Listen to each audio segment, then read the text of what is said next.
Welcome to part two on our series on the gospel. This is a class that we're talking about the doctrine, the definition, the declaration, and the demonstration of the gospel. In part one, we talked about the doctrine of the gospel and what two pieces make up the doctrine of the gospel, that there is a great God and that there is a wicked world. If you missed that, that is an extremely important class. Go back and see that. I'll link that right here somewhere. I highly recommend that you go back and see that first before you watch this one. You can watch this one first, but again, I recommend you watch the doctrine one first. Today, we're talking about the definition of the gospel. And so, what is the definition of the gospel? You're probably sitting there thinking, Jake, the definition of gospel is good news. And yes, on the most basic elementary level, yes, gospel is good news. But we want to dig deeper. Like we want to know more about what that is. And so, like I said in class one, when we proclaim the gospel, we proclaim the ABCs of the gospel. We preach the ABCs, the simplicity of the gospel. But just because we preach the simplicity of the gospel doesn't mean that we don't know the X, Y's, and Z's. Doesn't mean we don't have depth in knowledge of the gospel. And so that's really what this class is bringing, is a little bit more depth into the gospel and how you can be prepared and equipped to go out with the gospel with the power of the Holy Spirit, obviously. So good news, yes, gospel does mean good news, but we're going to go deeper than that in saying, what does Jesus mean? Like when he says in Luke 4, what does he mean that he's anointed to proclaim good news? Does he just mean the definition that he's bringing good news? Or is there a deeper meaning in what he's saying? Obviously, we have an understanding that there's a deeper meaning behind what he's saying when he says good news. Okay, so with that, we're going to get into it. And what I want you to understand is that this word good news or gospel is actually not a Greek word or a Hebrew word.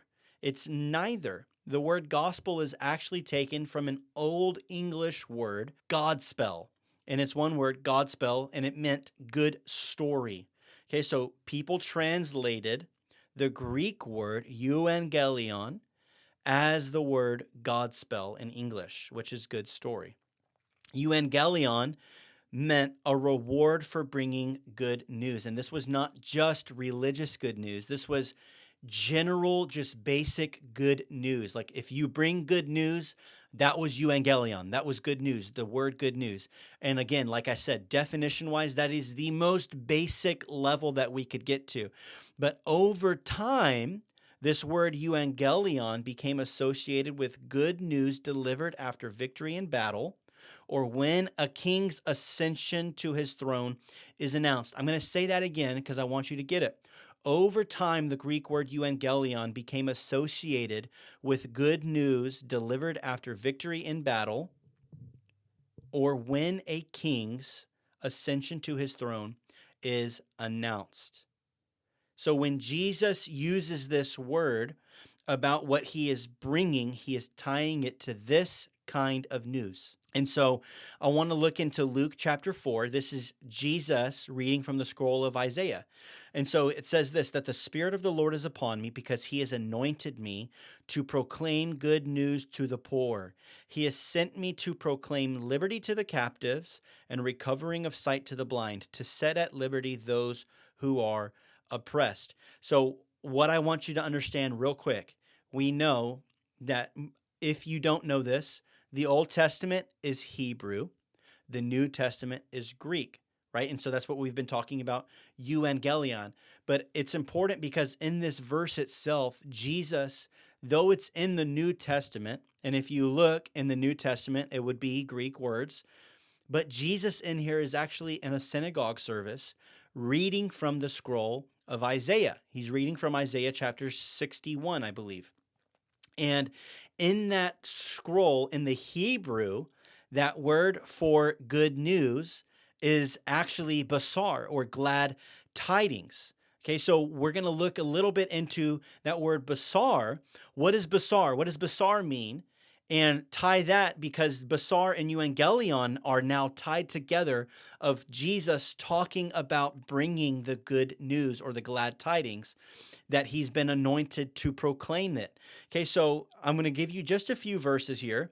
Basar is found in these 4 verses that I'm going to talk to you about, and you can write them down. We have 1 Samuel 31:9, 2 Samuel 4:10, Psalm 68:11, and Isaiah 40:9. And so 1 Samuel 31:9 says this: "They cut off his head and stripped off his weapons, and sent them throughout the land of the Philistines to bring the good news, Basar, to the house of their idols and to the people." This is the Philistines after they cut off Saul's head, and they sent his head to bring the good news, the glad tidings, to the house of their idols. This is the announcement that our rival king has fallen, we're the victors. Basar is the announcement our rival king has fallen, and we are the victors. 2 Samuel chapter 4, verse 10 says, "When the one who informed me," this is David, and this is the man who brings the good news to David that Saul has died. "When the one who informed me, saying, 'Behold, Saul is dead,' also viewed himself as the bearer of good news of Basar, I seized him and killed him in Ziklag, which was the reward I gave him for his news." This is, again, the man's bringing the news, thinking it's good news. He's saying the bad king, the enemy, has fallen. He thought it was going to be good news, bringing news of the death of Saul. It was not, but that is the view of this, that the bad king has fallen. Now you are the victor, David. Okay, Psalm chapter 68, verse 11 says this: "The Lord gives the command, the women who proclaim good news are a great army." Here, Basar is actually, he's saying those who publish good news, the women who publish the good news are a great army. And again, this is, in this case, it's used as an official decree from a king. And in this decree, the king is God himself. Right? This is used as an official decree from a king, and God is the king. Again, that's Psalm 68:11. Isaiah chapter 40, verse 9 says this: "Go up on a high mountain, Zion, messenger of good news, Basar. Raise your voice forcefully, Jerusalem, messenger of good news, Basar. Raise it up, do not fear. Say to the cities of Judah, here is your God." It's an announcement. This right here is an announcement of the arrival of the divine king himself. This is royal good news, divine good news. So what we're seeing here is that when Jesus talks about the euangelion, it's the announcement of the kingdom. It's the announcement of the king coming into his kingdom. It's the announcement of the enemy king has been defeated. And that's what we get to proclaim now. But Jesus is announcing the kingdom, and he designates himself as the Son of Man. Throughout all of the Gospels, that's one of the things he designates himself as more than anything, is the Son of Man. And this is something that many people, including Muslims and things like that, they think that when Jesus calls himself the Son of Man, that he's actually not claiming deity. But what he's actually doing is literally claiming deity. Okay, so why did Jesus call himself the Son of Man? Because in Mark 16, not 16, I'm sorry, Mark 14, 61 through 64, it says this: "But he remained silent and made no answer. Again, the high priest asked him, 'Are you the Christ, the Son of the Blessed?' And Jesus said, 'I am, and you will see the Son of Man seated at the right hand of power and coming with the clouds of heaven.' And the high priest tore his garments and said, 'What further witnesses do we need? You have heard his blasphemy. What is your decision?' And they all condemned him as deserving death." It was not a question of whether he was claiming deity or not here. The religious leaders in that day clearly understood that Jesus was claiming deity when he called himself Son of Man. Why? Because Jesus is actually referencing Daniel chapter 7. Daniel chapter 7, verses 13 and 14 say this: "I saw in the night visions, And behold, with the clouds of heaven there came one like a son of man. And he came to the Ancient of Days and was presented before him. And to him was given dominion and glory and a kingdom, that all peoples, nations, and languages should serve him. His dominion is an everlasting dominion, which shall not pass away, and his kingdom one that shall not be destroyed. Jesus is identifying himself as that king of that kingdom, who has come to introduce the euangelion, the good news of its arrival. It is at hand. I am that king.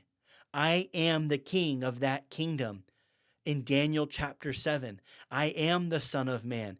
I am the one who has everlasting kingdom, everlasting dominion, and all authority and dominion has been given unto me. Like that kingdom is here and at hand.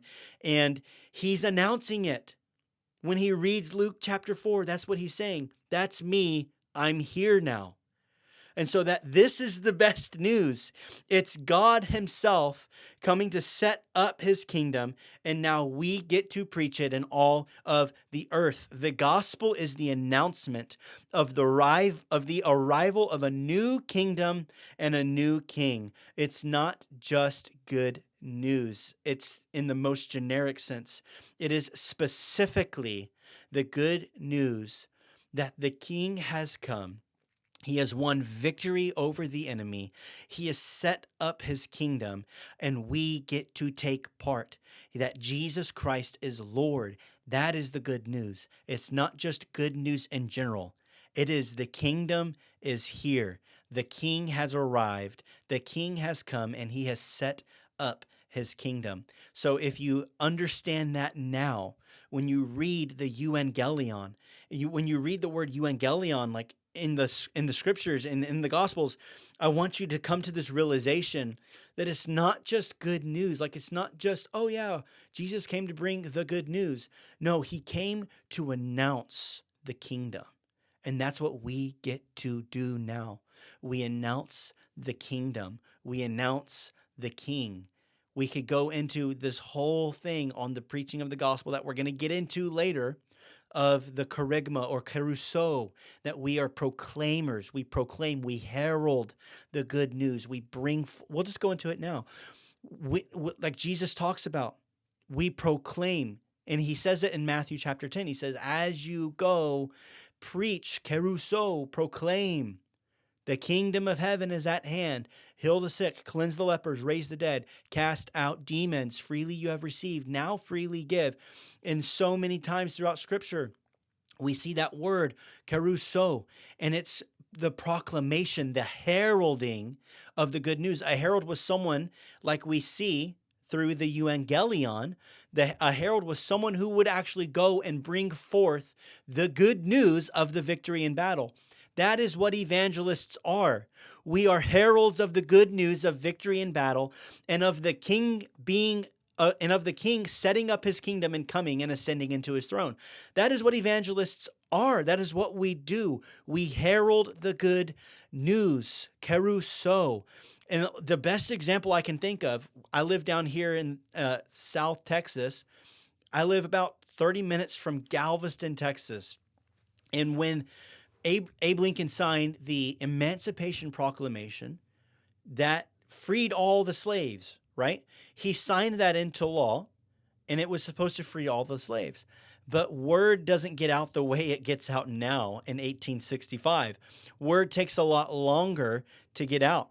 And so Galveston, Texas was actually the last place that the general orders were brought about. And I believe it was General Granger, and he went to the Ashton Villa in Galveston and stood on the balcony and read forth the Emancipation Proclamation that all slaves should be made free. But that took time. Like the word had to go and be heralded, be proclaimed. And that is what we do. As General Granger had to go and he had to proclaim that the captives should be set free, that they are free now. and they're no longer slaves. That is what evangelists do. Caruso, they are heralds. They bring forth the good news that there is freedom. The slaves have been set free. The captives have been set free. Jesus is king. His kingdom has come. And so understand the definition of gospel is not just good news, but it is that you bring forth the news of the victory that Jesus won. He is the king. He is Lord. He has set up his kingdom. And not only has his kingdom come, but it's coming again. And he's going to set up dominion everlasting here on a new heavens and a new earth. Guys, thank you for joining me for part 2. Again, this was the definition of the gospel. If you missed it, again, go back to part 1. I will link it in the description for you so you can see the doctrine of the gospel. That one is a lot longer of a video with a lot more depth into it because that's a very deep video that people need to understand. If you made it this far, thank you. Please do me a huge favor and like the video. If you would subscribe to the channel, it really helps YouTube push it out on the algorithm. This is a channel that is devoted to bringing the good news of Jesus and equipping people on YouTube with the gospel. We don't always preach the gospel every time that we're on here. Every time I'm on here, I don't preach the gospel. But a lot of what I do is equipping people to know Jesus more and to know the gospel and proclaim it. So if you would like the video, subscribe to the channel. Guys, thank you for joining me, and I'll see you next time for part 3 when we talk about the declaration of the gospel, and we'll go a little bit deeper into that caruso and kerygma.